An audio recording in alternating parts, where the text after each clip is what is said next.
Dylan grew up in the quiet town of Knowle, UK. With a tough upbringing, he turned his hand to learning the skills of boxing, in turn educating himself through the artistic pugilist skills of Roberto Duran. A pair of boxing gloves presented a promise to give him an outlet to express his desire for greatness. Dylan is at the very beginning of his career, but is determined to reach the dizzying heights of his aforementioned heroes, fighting for the honor of his late Nan. Here is the story of Dylan Norman. Welcome to Meet the Fighter.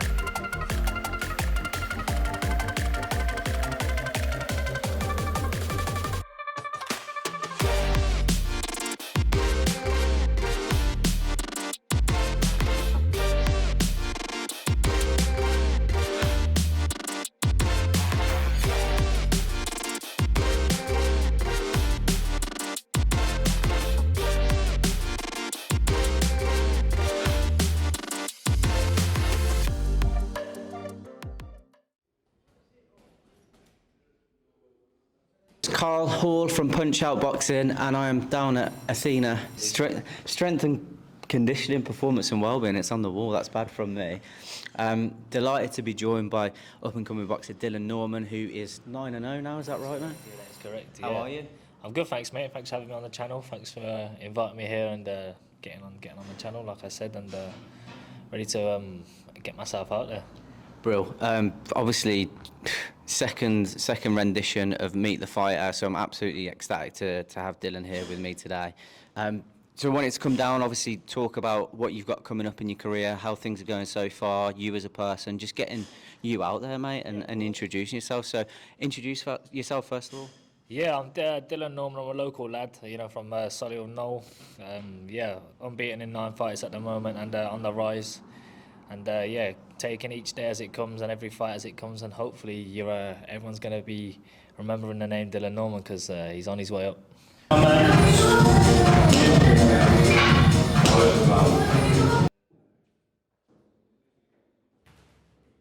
As I said, I'm going to open up with some pretty, I say easy questions. They might be quite difficult, just, getting to know you a little bit in terms of the things that you like, and then we'll move into the boxing. But the first thing I want to ask you, mate, is Desert Island, you're there. You've got 5 films to watch repetitively. Which 5 films you choosing? Oh, that's a good question. You know what? Because I'm a big boxing fan anyway, it's got to be... everyone loves, I don't know if you know The Fighter. Yeah. Yeah, about Mickey Ward. That's probably one of my favourite films, so that'll be one of them. Another one, got to add a bit of comedy in there somewhere. Goodness me, maybe The World's End. I don't know if you've ever seen that comedy. That's a funny comedy. What else? Probably another boxing film, probably get the Rockies in there, maybe 1 to 3 to finish off. Yeah. Just to see why not, and then keep my mind focused on this desert island. Not like 4? I do like 4 actually, yeah, but I thought if I say that then people might think I'm like 4, so I'll be alright. Fair enough. And then, keeping on with the same sort of theme as well, who are the boxers that you looked up to when you grew up, or who are the boxers that your favourite fighters to watch now maybe, for example? Yeah, the fighter that I looked up to most as a kid was probably Roberto Duran, because he come from that rough life and he was a tough fighter, and he kind of he trained like a demon, but he went out there and he spoiled the party all the time, and that's kind of like my style myself. And I think with my life and the things that I've been through, I think I'm kind of a modern day era of Roberto Duran, so I like to think that he's the person I looked up to as a kid. And who I watch nowadays is, I love Josh Warrington. I think he's a great fighter. I think who else is on the scene as well? Obviously, everyone likes Canelo. Yeah, just all of the fighters that you can probably think of. There's good up-and-coming lads as well from Birmingham who I look up to as well. I train with Sam Eggington, who's been around. The lads I train with in the gym now, Barry, Scott Melvin. All top lads, so I'm very blessed and I'm surrounding myself with talent, and I'm really looking forward to my future, really. I think this question is quite poignant as well. Although it's died down a little bit, we've still got influencer boxing on the scene. How does that sit with you? Because you are an up-and-coming boxer, you're going to probably deserve flowers already for the amount of effort that you put in.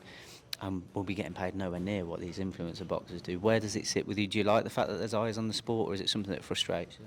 It's something that frustrates me, really. Look, it's nice that they're bringing eyes to the sport, but they're bringing eyes to the sport in a bad way. They're abusing what boxing actually stands for me. They're picking fights that are just ridiculous fights. Like, I've spent all my life training, preparing myself to be in this situation and do what I've had to do. And I think, like, for me personally, it's bad for the sport because, unfortunately, not everyone can go out there and be a boxer because it's a hard game. And I think it's like with this boxing influencing, it's kind of influencing people to just think they can show up and fight and earn millions of pounds, and it don't quite work like that. The hard work, dedication. I've had to sacrifice a lot to get to where I am today, and it seems to me that, like, they haven't sacrificed anything and they're just abusing the sport. Is there the danger as well that you've got people that are in your position that are trying to, get the fights to elevate your career? Obviously having the ability, but you might not necessarily, I'm not talking about you, but just for example, someone might not have a great following, so they've struggled to get on a decent show, for example. And then there's the draw of them going to influencer boxing. And I mean, someone that comes to mind, for example, is Joe Laws up from Newcastle. Good character, but then he could potentially go over to influencer boxing just to earn money. Is that going to take away from the sport a little bit as well? Yeah, it will actually, if I'm being honest with you. I think Joe Laws is a great fighter. I remember him coming in with his Mexican hat on. I know him, he's a great guy. Don't know him personally, but I've watched his fights and he talks a lot of sense. Yeah, he talks a lot of sense, and I got a lot of time for him. He's a fantastic fighter. He doesn't need to go over there for me. I understand if it's a financial thing with money. A lot of people say to me, if they're offering you ridiculous money, why not do it? But for me, my legacy means more, my pride means more. But no, he's a really top guy, and I wish him all the best in whatever he's doing.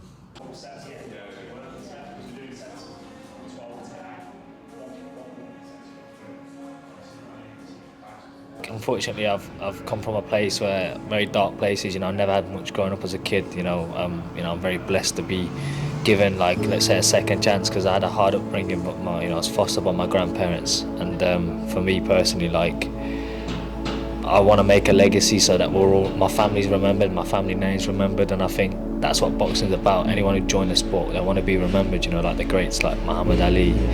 Your Joe Frazier's, all your greats. I want to be remembered. There was only ever one champion back then. And then now there's all these different belts. But I think, for me personally, I think legacy's a big thing in boxing, and I'm hopefully bringing that back.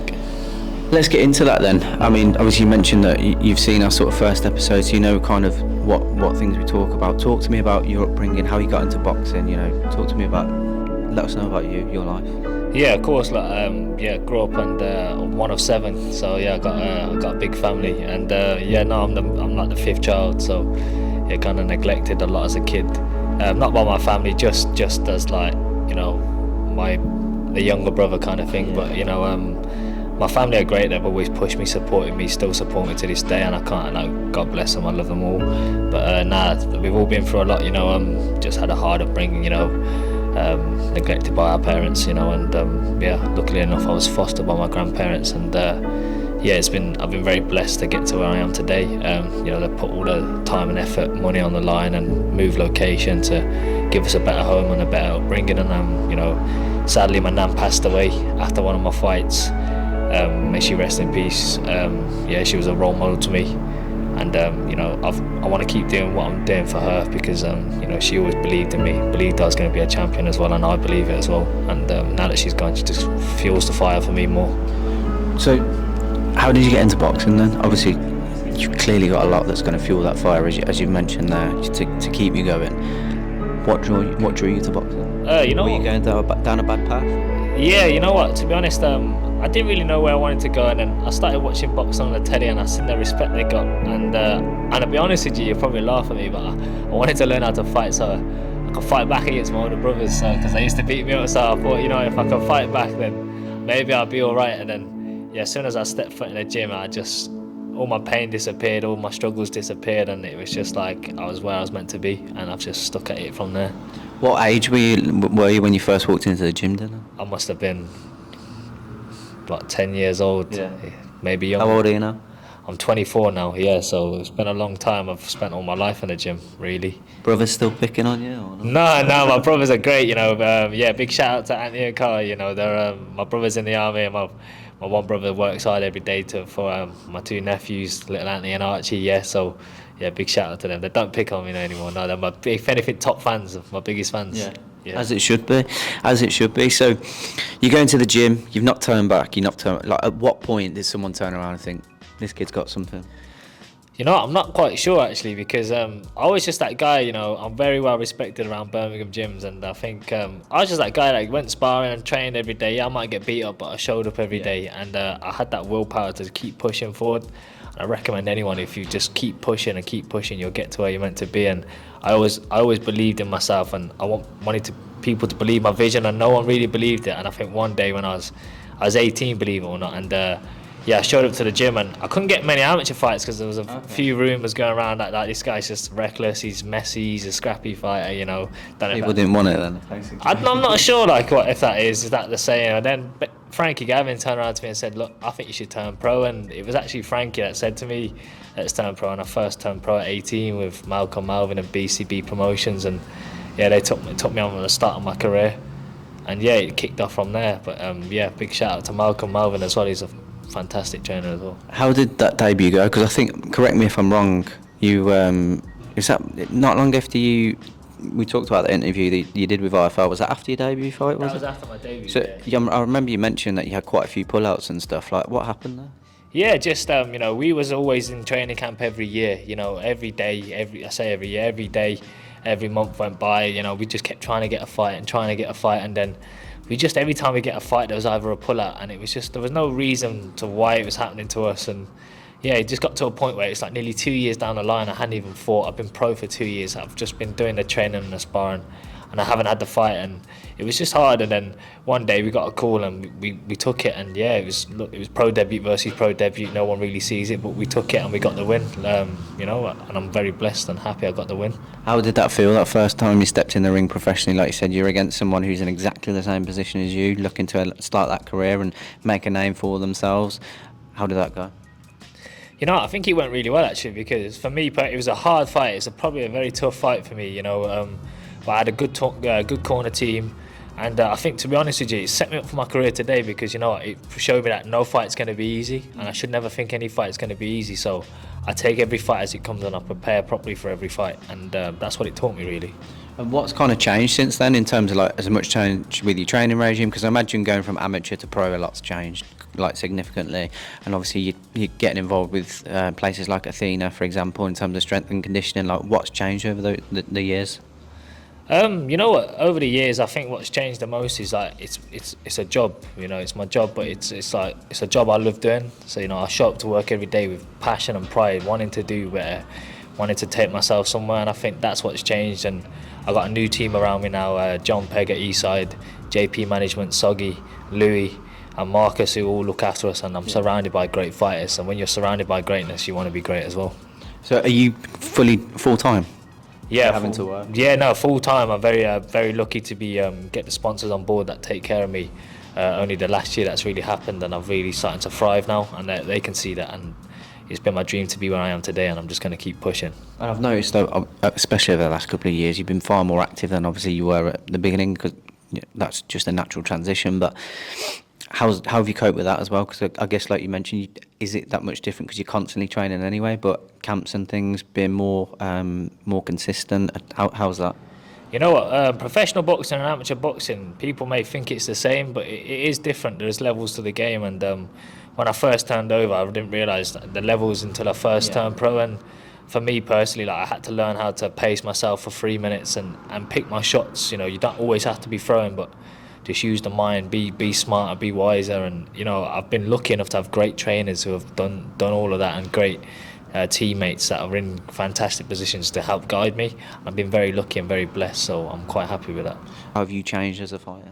You know, I've probably changed as a fighter because, you know, like I said, I've had a few trainers over my career. You know, I moved over to Wayne Alcock at one stage, and he taught me how to box really well. Yeah, and people didn't know I could box, and I showed people I can box. And then I went back to the inside fighting, body punching, all that kind of stuff. And I think it showed people that actually this guy's got a bit of everything, and to a point where people call me an all-round box fighter, which is good, you know.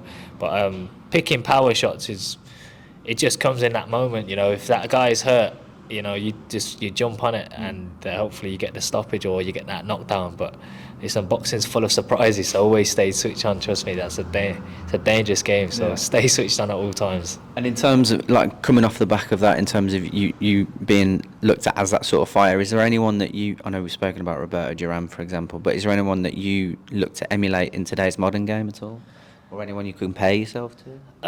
Compare myself, I'm very old school, if I'm honest. I'm a very old school fighter. This day and age, there's too many fighters out there for me to try and say who I want to be like. I used to love Froch, you know. He was kind of like, he was basic, but, you know, he had that heart of a lion, and I think it's not really modern, but no, I think I like Froch, but I think, let me have a quick think who's out there try and strive to be like. Maybe Gervonta Davis. I'm a big fan of Gervonta Davis. Yeah, I think he's fantastic, and I think he don't care, you know. He just goes out there and does what he needs to do, and I think that's hopefully what I can be like, and just go out there and get those wins and just take every fight as they come. Just a quick one from that then. Him and Lomachenko, if that happens, how's that go? Come on, yeah, it's tank all day, to be honest. I'm with you as well, but it's just like, there's going to be a lot of people behind Lomachenko, and whether he's, you know, Gervonta's going to struggle with his footwork, etc. But what are you saying? Maybe 6 rounds to Lomachenko, and then Tank pulls out a nasty shot. You know what? Tank's very clever. People don't give him his credit. He has a game plan all the time, and if he knows he can get you, he will. And listen, we've all seen Lomachenko is vulnerable. You know, he's one of the old dogs in the game, and I think Lomachenko, I think he may look past Gervonta Davis, and I think. Do you think he will? Yeah, I think you know, he probably, a lot of fighters think because they've got great footwork they might ease their way to a win. Look, Gervonta Davis is a clever fighter. He'll be able to work him out, and look, he won't take that fight knowing that he can't do damage to Lomachenko. So I think Tank gets him out there, and I think he did it in good fashion as well, to be honest. You know, he's got them switch uppercuts. Yeah, he has. I'm very much with you. I enjoy watching him massively, and he's just going from strength to strength. And I agree with you wholeheartedly on that. Keeping on the sort of path of other fights upcoming. Got Dubois, Anthony Joshua coming up very soon. How do you see that one going? You know what, great fight. You know, fights that people want to see. I think Joshua wins, if I'm honest. I think Joshua's really grown into himself over the last couple of fights, you know, joining Ben Davis, and I think he looks fantastic. You know, he's really got his mind focused, and I think this Joshua at the moment, I can't really see anyone beating him.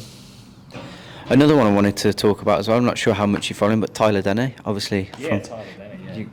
Have you been around the gyms with him much? Yeah, I was when I was at BCB. I've seen him quite a bit, talked to him a bit. He's a fantastic lad, great lad. Big shout out to Tyler. And I think, you know what, do not be surprised if he pulls off an upset. I'm 100% Tyler for this, and I think he's going for it. And I think, you know what, I'm backing Tyler Denny all the way. Oh, it's a mad story, isn't it? Like, fair play to him. And I think us being from the Midlands, you're always going to gravitate wanting them to do well. But he's just such a top lad. Like, it's and to see him on that stage after everything. I remember speaking to him before his last fight, and then obviously getting the win and having a chat with him, and he was like, you know, I've just got confirmation that I'm fighting on the Wembley card, and it's just like madness. But is that something you see yourself as well, envisage for yourself? Yeah, Tyler Denny's a great guy to look up to, any Midlands fighter, because, you know, look at where he started his career and look at where he is now, and, you know, that shows you what hard work can do. And credit to Tyler, he's just worked hard, and he's reaping the rewards, and he's going to keep doing so. I'm a big Tyler Denny fan, so I think he'll do really well. And I ask everyone this question, and I kind of anticipate the answer, because if you're not feeling this way, then there's no point you being in the sport, of course. But how high can you go, mate? Where do you see yourself? Listen, there's no limit for me. You know, if I set myself a goal and say I want to get here, then what? I'm not looking past that, beyond that point for me. And I think, you know what, I take every fight as it comes. If there's a pull out and it's a chance to go on a big show, I'll take it. And there's no limit for me. You know, I'm just going to keep striving and keep doing well until a day, maybe when I get old enough to say call it a day. I'll call it a day, but for me, the sky's the limit for me. And currently, what's your sort of training regimes look like? Obviously, I don't want you to give anything away to people that might be watching, because I'm sure you've got your fights coming up. But before we get into that, you know, what does your training regime look like at the moment? Yeah, that's classified. That's fair enough. What have we got coming up? What can we expect from you then, Dylan? You know what? Yeah, a big shout out to my team, JP Management, Eastside Boxing. Back out the 28th of September. So yeah, fans get at me for that. I love the support. Loved all my fans. They're great, and what to see from me next? And a more improved fighter, just constantly improving every fight. That's what's to see next. And have you got a confirmed opponent for that at all? No, not as of yet, but we know it's an 8-round fight. But yeah, if it lasts 8 rounds, let's see. But we're going out there with ambitions to destroy. So yeah. I guess it's a good question on that. Is this your first 8-round fight? This is my first 8 round. Because you done a 6 round. I've done a yeah. So in terms of you, because I know obviously you've had your 4-round fights, and it's always going to be difficult to go in there and blow your opponent away. But as you come into these longer round fights, how has your training changed a little bit more? Obviously, you've spoken about pacing and things before. Like, has that intensified over the last months and so? Yeah, you know what? When you're getting ready for like more rounds, your training will increase a bit. But it's nothing that a fighter can't adapt to, and that's what we do as pros. We adapt. I've got a great team. I've all boxed 10, 12 rounds. So I'm very lucky that I can share the ring with them, and I've done 10 or 12 rounds a lot as well. And anyone who knows me, especially Midlands based, knows that I'm known for my fitness on Freak of Nature fitness. So like 10 rounds and 8 rounds wouldn't be a problem for me. And in terms of the venue for the 28th of September, where's that? Is that confirmed? Yeah, with Coventry Connections for this one. Yeah, 28th of September, Coventry Connections. Back out in Coventry for me. So yeah, big up my Coventry fans as well. Final one from me then, Dylan, because it's been an absolute pleasure. Just to get more of an insight as to what we can expect for you. Your favourite fight that you've ever watched? Favourite fight? Favourite fight. I think for me, even though he didn't get the result he wanted, I think Sam Eggington versus Ted Cheeseman in Eddie Earn's back garden. Yeah. Sam won that fight, but it's a fantastic fight. Just lads willing to just share blood and sweat to get that win, and yeah, that's probably my favourite fight. Dylan, thank you very much, mate. Oh, thank you. September 28th, Coventry, back out again, hopefully getting the win. And I mean, just before we go, knockout, or we're finishing on points? How you envision? I know it's early, but give me a prediction. Listen, I can give you a prediction. This is what I say. I say, look, buy a ticket, and then you'll see the prediction. You'll see. I'll give you a prediction closer to the date. Okay, cool. To speak to me then, and we'll talk more. But yeah, Dylan Norman. A good fight. That's my prediction. There you go. Perfect. Dylan Norman, absolute legend. We'll see you on September 28th. Big shout out to my sponsors, Slot Masters. Thank you very much. Concrete Developments, Harper Constructions, VTS Solutions as well. Thank you all very much. And Athena Performance Strength and Conditioning. Look, if you're looking at getting in shape, get yourself down here. And also, you look good. You look good. But listen, Richard will sort you out a good deal, I'm sure. Big shout out as well to just all the sponsors that have been there for me. A big, massive shout out to K&A from Glass Tower Jewellery as well. Like my mum and dad, they've really helped me. And yeah, man, thank you very much. And I love you both. I'll see you soon.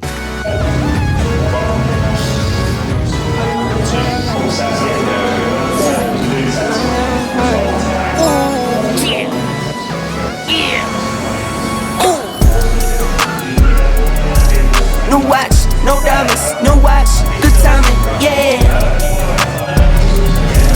No watch, no diamonds, no watch, good timing, yeah. Need no middleman, I'm the man to man, send it in. I like what I like, me, I know my rights is sipping in. I like having fun, I do what I want, it's what it is. For my son and son, for my daughters, yeah, it's for my twin. I work through the night, I do what I like, get a check, I go for the ride. I've been down the ride for the win, still move on the hush, never run for none. I face my fears, I just drop for none, month to month, still from year to year. No watch, no diamonds, no watch, good timing, yeah. No watch, no diamonds, no watch, good timing, yeah. I'm sporty and rich, I'm sporty and rich, I'm sporty and rich. Do it again, again, again. I'm sporty and rich, I'm sporty and rich, I'm sporty and rich. Do it again, again, again. Get some checks, I invest, and I spend a check. Spend a check, get it back, then I take a rest. Only race is the human, I take care of my skin. I was doing this as a rookie, now I'm up to vet. Set the trend, set the pace.